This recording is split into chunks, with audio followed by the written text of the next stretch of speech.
7 milliards de francs CFA en préparation par un réseau de faussaires. Des faux billets en euros et dollars confectionnés en coupure de 100.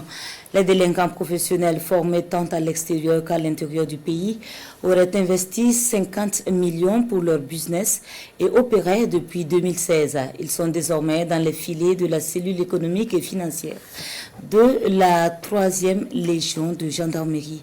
Les détails avec Romuald Patrice Toé. Un réseau de malfaiteurs dans les filets de la gendarmerie nationale.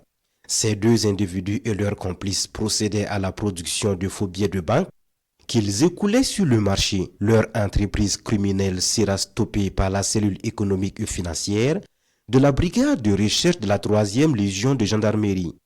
Ces arrestations ont été possibles grâce aux efforts conjoints des officiers de la police judiciaire et ceux de la gendarmerie nationale. Dimanche 30 juin 2024 aux environs de 6 heures, le cerveau de la bande, le nommé ZI, a été interpellé à son domicile.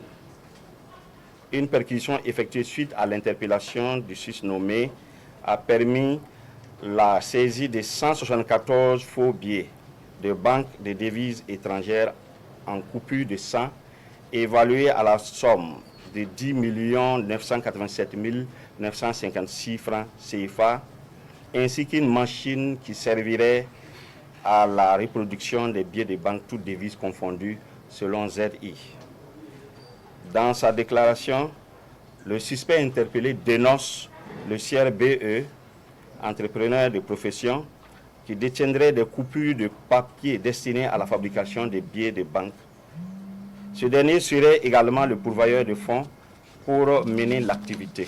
L'ensemble des coupons de papier saisis étaient destinés, selon eux, à la fabrication de billets de banque d'une valeur d'environ 7 milliards de francs CFA, dont ils devraient écouler soigneusement une partie sur le marché et le reste servirait à appâter d'autres victimes.